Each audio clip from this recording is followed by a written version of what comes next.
Oke, baik. Sekarang kita lanjut ke percobaan kedua. Tadi pada percobaan pertama kita telah membuktikan atau mengimplementasikan pada pengukuran mengenai rumus KVL, Kirchhoff Voltage Law atau hukum tegangan Kirchhoff, di mana hasil pengukuran dan perhitungan kita itu tidak beda jauh, walau tetap terjadi miss sedikit atau ketidaksempurnaan karena entah itu komponennya atau boardnya. Kita sekarang bisa lanjut ke percobaan kedua di mana kita akan mendalami KCL atau Kirchhoff Current Law, hukum arus Kirchhoff, di mana seperti yang kita lihat di sini rangkaian yang diberikan pada kita adalah rangkaian paralel. Pada rangkaian paralel, arus yang ada datang dari arah sumber ini itu terpecah menjadi 3 bagian dan mereka akan berubah besarannya sesuai dengan besaran resistor yang ada di sini. Karena sekali lagi kita ingat pada paralel, voltase pada setiap resistor ini itu sama. Yang berbeda hanyalah arusnya. Jadi arus ini dipengaruhi oleh besaran resistor yang ada pada komponen. Dan secara teori, arus yang terbagi menjadi 3 ini, kalau kita totalkan jumlahnya, maka hasilnya akan sama dengan arus yang pertama di sini. Kalau gitu, baik kita coba buktikan. Dan mungkin ini sedikit tambahan dari percobaan pertama untuk membaca resistor, kita bisa melihat dari warnanya di sini. Kita sudah punya 3 resistor yang sama seperti pertama, 100 ohm, 200 ohm, 330 ohm. Kita mulai rangkaian dengan mencolokkan supply ke dalam breadboardnya dan kita susun resistor ini secara paralel. Berarti kita langsung susun aja 3-3 di sini. Kita geser ini ke sini.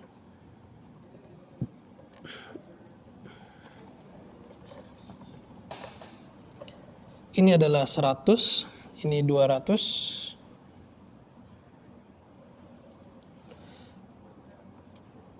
Ini. Jadi kita kembali lagi di rangkaian percobaan kedua. Di sini kita bisa lihat kita membuat sebuah rangkaian paralel. Ingat KCV itu tadi arus yang masuk sama dengan arus yang keluar. Jadi arus besar pada sumber ini dia terbagi menjadi 3 sesuai dengan besaran resistor yang ada di sini. Karena pada paralel voltase pada tiap resistor ini sama. Seperti yang kita pelajari di bab sebelumnya. Oleh karena itu, kita sekarang akan menghitung setiap arus yang ada pada setiap resistor yang berbeda dengan rangkaian sedemikian rupa ini. Seperti berikut sudah kita buat pada breadboard Nialvis ini. Kita bisa lihat di sini ada 3 resistor yang berjejer dan semuanya itu memiliki cabangan yang sama, titik yang sama, yaitu di sini terhubung dengan supply plus dan di sini terhubung dengan ground. Teorinya di KCL, Kirchhoff Current Law, arus yang masuk itu sama dengan arus yang keluar.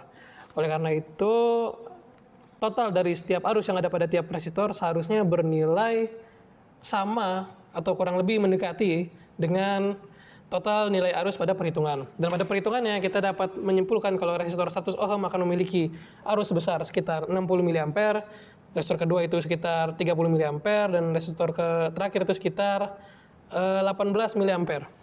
Coba kita bisa buka Nialvisnya kembali. Oke. Di sini kita tentukan tegangan voltasenya yang datang dari sumber sebesar 6 volt.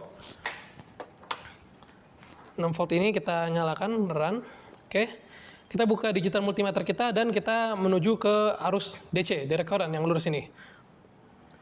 Di sini harusnya sudah mulai mendeteksi. Oke. Untuk cara pembacaannya berbeda dengan pembacaan tegangan yang dilakukan secara paralel, pembacaan arus dilakukan secara seri. Pertama-tama kita bisa sambungkan banana pada COM dan juga A di sini untuk ampere. Oke, kita lanjut lagi. Tadi cara mengukurnya itu dengan menyambungkan banana ke jumper baru dan kita angkat salah satu kabelnya di sini. Kita jepit dengan banana di sini. Lalu untuk kabel yang kita angkat tadi kita colokkan dengan jumper yang baru di bawahnya. Kenapa demikian? Ini agar kita bisa mengukur arus yang ada pada resistor tersebut secara seri. Kita bisa mulai ke nilai Fis lagi. Kita run di sini.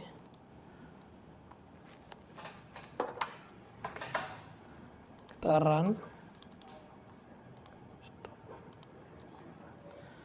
Dan untuk pembacaannya sudah kita lihat di sini sekitar 49-48 mA atau sekitar 50 mA. Yang mana itu mendekati dengan perhitungan pertama kita yaitu sekitar 60 mA. Kita bisa lanjut ke resistor yang kedua. Untuk tambahan teman-teman, alatnya bisa dimatikan dahulu saat kita mengganti resistornya karena kadang resistornya menjadi sangat panas. Hal yang sama pada resistor kedua, kita angkat dan kita colok jumper yang baru, lalu kita nyalakan kembali. Oke, kita mendapatkan di sini pengukuran sekitar 28 atau 29 mA. Dekat dengan perhitungan kita yaitu sebesar 30 mA. Di resistor kedua, kita bisa lanjut ke resistor yang terakhir di resistor 330. Oke, untuk resistor yang terakhir kita colok di sini. Kita mendapatkan pengukuran sebesar 16 atau 15 mA. Mendekati dengan pengukuran perhitungan kita yaitu 18 mA. Total dari pengukuran tersebut mungkin ada di kisaran 90, yang mana miss-nya itu memang sedikit besar, tapi tidak terlalu jauh dari perhitungan kita. Dan demikian percobaan kedua telah selesai.